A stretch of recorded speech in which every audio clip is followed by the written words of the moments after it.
Gmail is a mess. Promotions, newsletters, random replies, and somehow the one email that you actually need is buried. But here's the crazy part. I don't check my inbox anymore because I turned Gmail into a smart AI assistant that reads, labels, prioritizes, and drafts replies for me using n8n automatically. And today I'm going to show you how to do the same thing. So let's jump right in.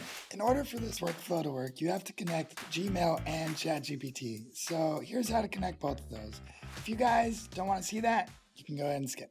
So starting with Gmail, go ahead and go to console.cloud.google.com. Link is in the description below. Then click on Get Started. Go ahead and create a name. Let's put an email. Click Next. Let's go external here. Click Next. Give another email. Click Next and agree and continue. Create. Next, we'll go up to the top and we'll search Gmail. Click Gmail API. Click Enable. Beautiful. Then we'll go over to our OAuth consent screen and we'll create an OAuth client. Application type web application, give it a name. And for authorized redirect URIs, let's go back over to n8n. Let's create a Gmail node. Any node will do. Click create credential. Grab this URL right here. Go back over and click add URI and paste that in and click create. Beautiful. Now click on data access. Let's add or remove scopes. Let's display 100. Click this check mark and click update. Click on web client 1 and we have our client ID here. Let's copy that. We'll paste it in. We have our client secret right here. Let's copy that. Let's paste that in and click sign in with Google. Make sure you choose the same email account that you were using to set up the credentials. Click allow and you are good to go. Now we need to connect ChatGPT. So go ahead and go to platform.openai.com/API-keys. Link is in the description below and click create new secret key. Give it a name and click create key and go ahead and copy that. Let's go back over to n8n. Let's create an AI node and click plus on the chat model. Let's click open AI. Click here, click create new credential. Let's paste the API key in and click save. And you're good to go. Now we need to connect Claude. So go ahead and go to console.anthropic.com/settings/keys. Link is in the description below. And click create key. Call it whatever you want. Click add and copy that key. Go back over to n8n. Let's add an AI agent node. Jump out of it. And where it says chat model right here, click Anthropic. Click here. Click create new credential. Paste your API key. Click save. And we're good to go. So this is the workflow that we're working with today. And I know it looks a little bit complicated, but it's actually very simple. So let's just jump right in. First, we have our Gmail trigger. Now, this I have connected to my main email. You can connect this to as many emails as you want. And the idea is every time you receive a message, this is going to trigger the workflow to fire. All right, now we have a test email coming in. Next, I put this edit note here because when you receive a mail from Gmail, you get all these different fields and it's like a lot of crap that honestly I don't like looking at. It's a lot easier to just put an edit note there and be a little bit more organized. So we grab the email ID, the thread ID. This is really important. Don't forget to grab the thread ID, okay? And just remember all you have to do is drag and drop just like this, okay? The thread ID, we grab the subject. We have a subject right here. Apparently I got a new lead on my Google ad. Congratulations me. We grab the to and from emails here. I put email and from because it's easier, right? And then we grab the HTML. I just grab the HTML directly. I don't grab the text. That's just kind of how I do it. All right. Next, I have this text extractor, and this will extract the text out of the HTML.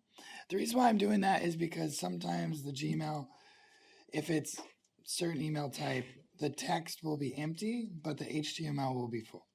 So the idea with this is this will pull out the text no matter what happens. And on this text extractor, all we have to do is grab the HTML from the previous node, which I'll just grab that real quick. This HTML right here, just drag and drop, right? And we're putting the attribute as email content, which is a string. And I told it here that I just want the text-based email content with no HTML. This is to extract from the email, and it's required. And then the model we connected is GPT 4.0 mini. I made this a long time ago, so we're actually going to update this to GPT 5 nano. 5 nano is cheaper, it has a bigger context size. It's going to be much better for this workflow. You can tell I've been using this for a while. All right, next we've got a classifier right here. Now, this one, we grab the from email, the subject, and the email body, right? So it grabs all of this information.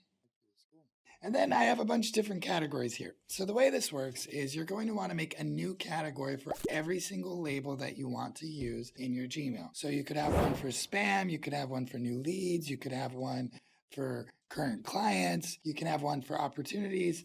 This is customizable and personal to you. So make sure that you customize it the way that you need.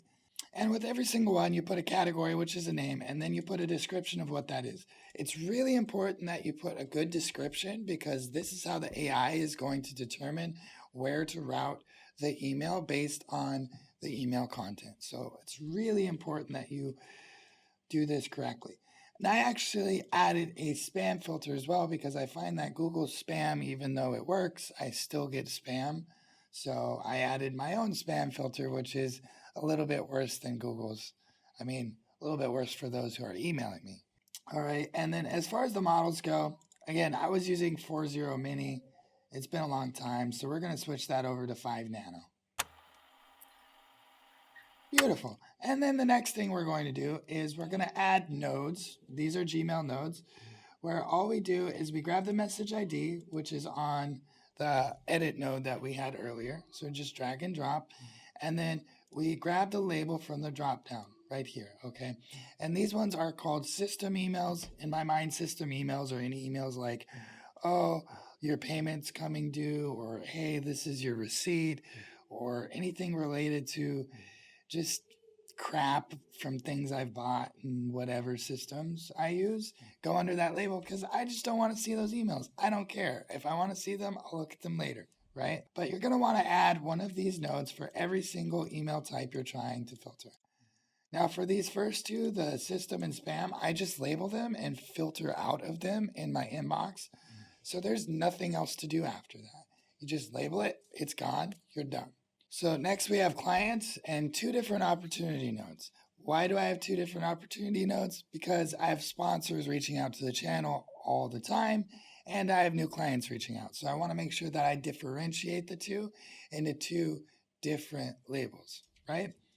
So again, these are all the same. Like I said, you just grab the message ID, you select what label you want to use, and we're good to go. Next, I have a quick AI right here. And this is a text classifier. Okay, and we're grabbing the from, the subject, and the body, which we grabbed from the format right here. And the body we actually grabbed from the text extractor. So from this one right here, email content, just drag, drop, just like that. Okay. And we have two categories on this one. We have those emails that need my response and those that don't. And so under this, I just said reply needed. This one's pretty big. It's like email contains a question. It's requesting updates. It discusses billing. Sender asks for additional work. Anything opportunity related. It's potential lead requesting pricing or request for a quote. Anything like that. So just put whatever criteria you want to be replied to under here. Be quite descriptive here. This is important. And the same one does not need reply. This one's a little bit less descriptive because anything that doesn't need a reply should basically be filtered out, but still be descriptive with it, okay? And then again, I believe I was using a 4.0. We're going to update that to 5. There we go. Beautiful. Now this is where things completely change. Now here is where we actually craft the email replies. Now for this one, I used Claude. Now the reason why I use Claude is because Claude is way better at customer service stuff than GPT in my experience. So anything related to reaching out to leads or responding to customer service emails or creating social media posts or anything related to copy, I always use Claude. Okay. Now, this one is an AI agent node. Okay. And here's the prompt. It is quite involved. But basically, it says, hey, you're an AI email assistant specializing in automation solutions. We're Horizon Dev. We have a YouTube channel. Here's our media kit. Your task is to generate a response. And depending on what kind of email it is, it will generate different responses. Now, of course, you could even go a step further, and instead of having all of these go to one AI, you could split them off to have different AIs for different types of responses that you can do. But this prompt is going to be specialized to you, and it has links for me to schedule meetings. It has links on our website and different resources. So it has everything you need. And another thing that you can do to make this even more advanced if you wanted to is you could connect a vector storage to it that has a knowledge base about you and your company and the things that you do so that the responses get even more intelligent. But I find that if a response requires such in-depth reply, it's better for me to just review it anyway, right? So this is for quick responses, stupid little things that honestly I shouldn't really be spending my time on. And either way, this doesn't automatically send the reply. This creates a draft. So when I open the email, which is shown as unread, when I open it, the draft is already made for me and I can edit the draft, do a little bit of tweaks and send it out. Okay. Now, at the bottom of this prompt here, I have here, this is the exact output format you need. In a JSON format, we've got a reply, just like this. So reply is just a string, and inside that string, it's HTML. We send it via HTML so we can make it beautiful. And then we have here require specific output format, make sure that's enabled. And then we're going to put our structured output parser here. And it's just reply as a string. You can copy paste this. I'll leave it in my community as well.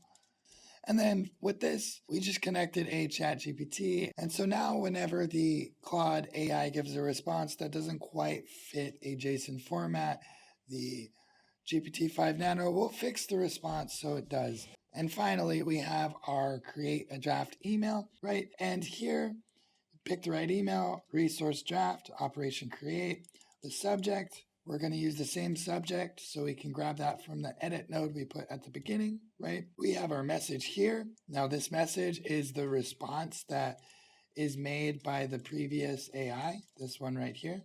And then we have to grab our thread ID. This is important. Otherwise it'll create a draft, but it won't be attached in the thread, okay?